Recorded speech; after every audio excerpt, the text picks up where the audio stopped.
Welcome back to the seventh lecture of design of concrete structures. In this lecture, we will go through the design of toe slab. Last class we have seen how to design the stem. Now we need to design the base slab, which is in two parts. One is toe slab, other one is heel slab. Let us see how do we design the toe slab. So let us consider this problem which you have done already for the design of stem. A cantilever retaining wall. So it is to be retained for a earth of 4.5 meter.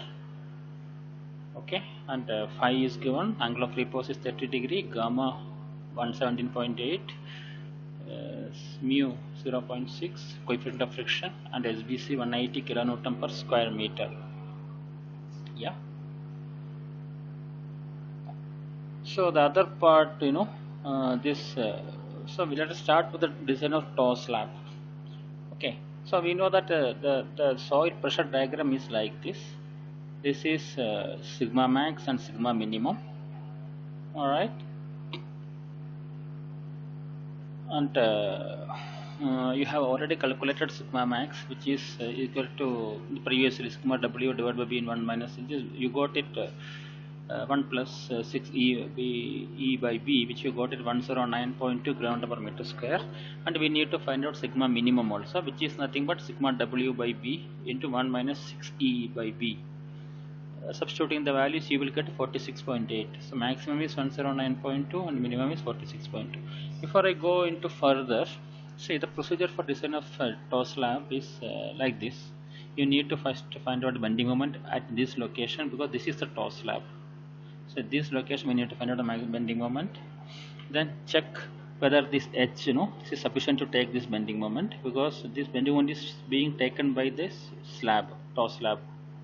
So this height is sufficient or not. If it found to be sufficient, then find out AST, main AST and distributor. Okay, then find out the shear force and check for the shear. So that is the end actually. So what is that we have done now is we have found out sigma max and sigma minimum. Okay, so now let us come to the second slide. See, this is your toe slab. Okay, so this stress diagram we got 109.2, and here we need to find out the stress sigma 1. Okay, so using this similar triangle, because here it is 109.2, here it is 46.8 sigma minimum. The total length is 3.6. We know that, if I am right, 3.6. So using this similar triangles, we can find out sigma 1 and sigma 2. Sigma 1 is nothing but the end of the toe slab. Sigma 2 is this end of the heel slab. Here exactly. So sigma 1 you will get, when you solve this one, you will get 72.8, and sigma 2 here it is 54.68. So you can see the figure 109.2, here it is 72.8, 54.6 and 46.8. Fine. Now here two things are there. Thing is that now here the soil pressure is acting upward.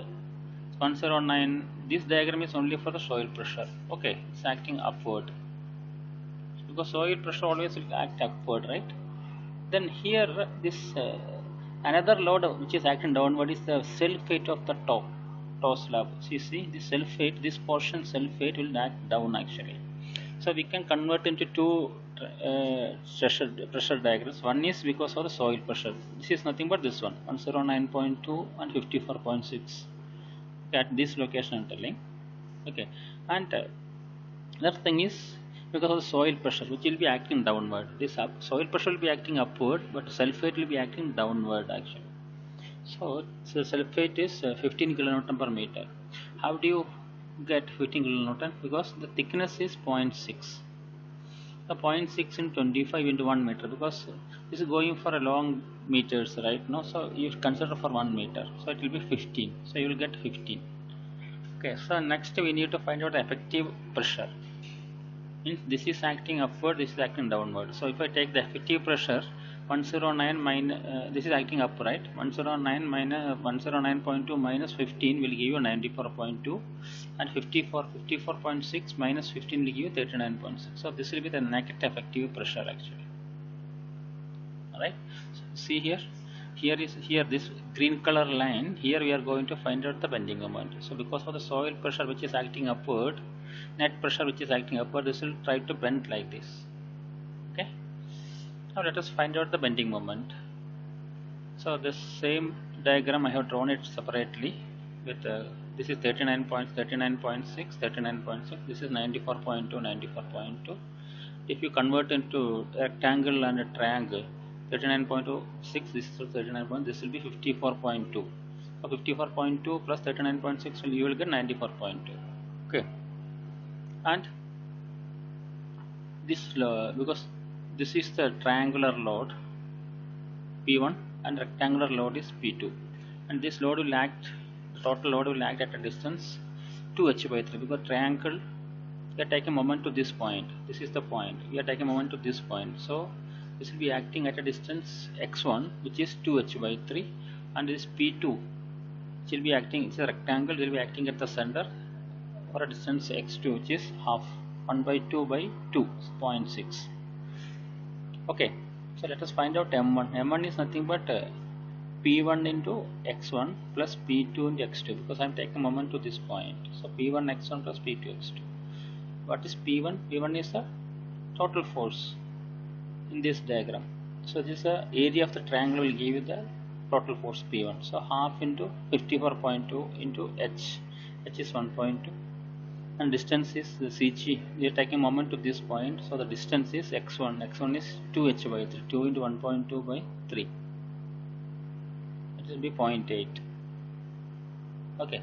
Similarly, P2 is the area of the rectangle, that is 1.2 into 39.6, 1.39.6, and the distance is x2, that is 1.2 by 2.6. So on solving you will get a 76.12, which is a service bending moment, and factored bending moment will be 1.5 into m, which is 114.2 kN meter. So you got the bending moment is done.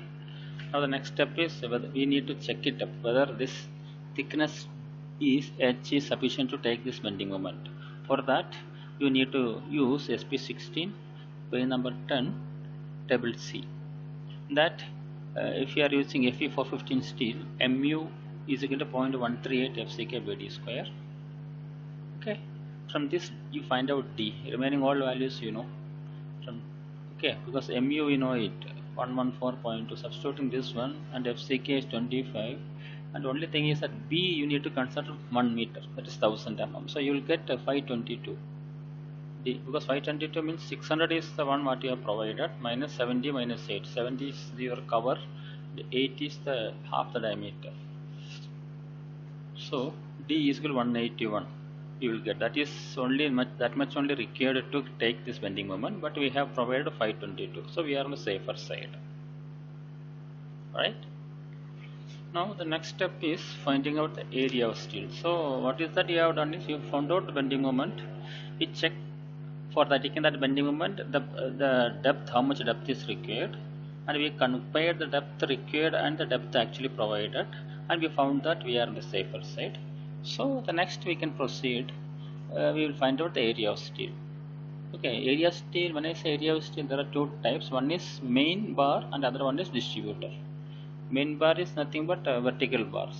Okay, this main bar is sorry, not vertical bar. Main bar is main bar for the heel, toe slab here, because this is bending up right now. So here it will be tension, here it will be compression. So tension side we are providing, that is called main bar. Compression side we are providing, that is distributors. Okay, so for finding out area of steel, find mu by BD square, okay, which you got 0.42, I think 0.42, right? Once you got mu by BD square, and table of single reinforced beam, okay, in SP16 49, I think page 49 if I am right. So use that one and find out PT. percentage of steel is equal to 0.113. The minimum should not be. I think the minimum should be 0.12 percentage. So what you got is only 0.113. So use minimum percentage. Use PT. Using PT, find out AST. So AST is equal to 0.12 by 100 into 1000 into 125 22. So you will get a 626 square millimeter. So use 12 dia bars.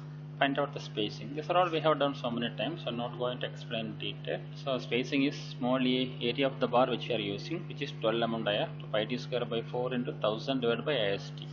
So you will get 186, but site it is not possible to provide 186 accurately. So better to go with the 180 or 150 is also fine. And the spacing should not be more than 3D or 300 mm. So we are on the safer side. So next is distributor, because since main steel is also 0.12 percentage, which is the minimum. So distributor is also 0.12 percentage only.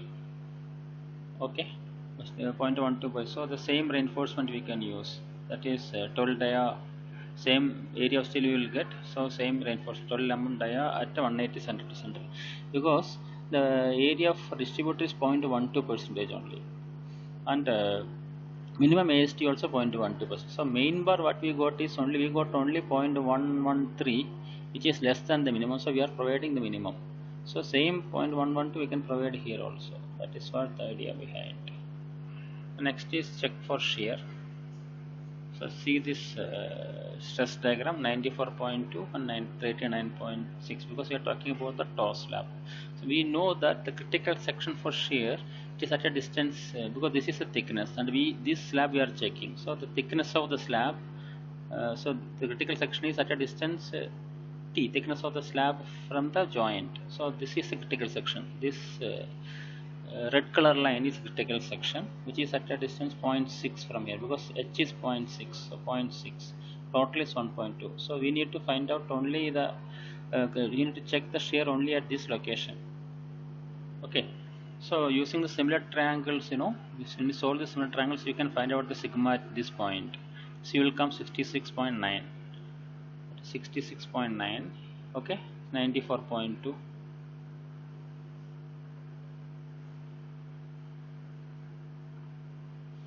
There is a small mistake here.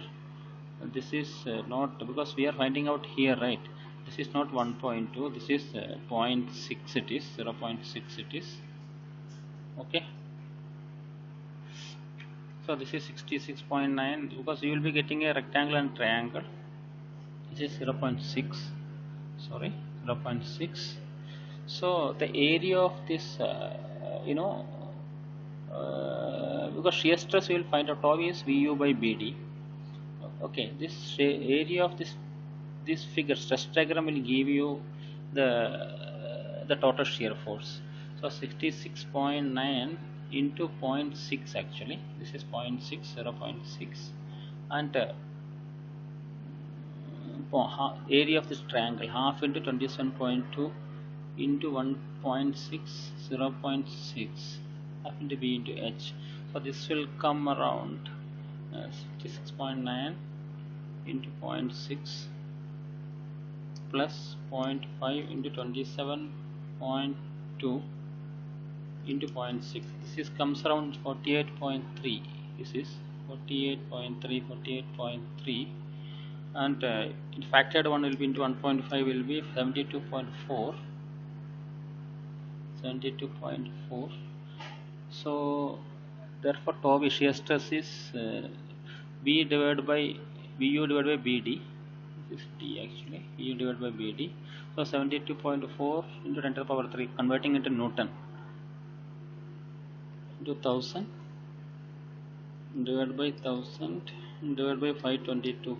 So it will come 0.13 only, not 0.21, 0.13. Okay, so which is 0.13. So the permissible value of this shear stress, tau C, which you can get it from table 19 of IS 456.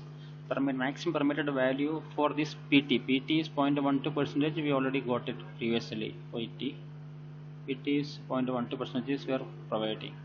For this, the value is 0.21. I mean, toss is 0.21.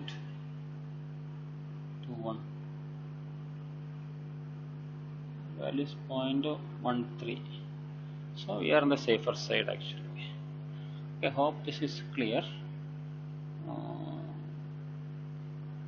Thank you.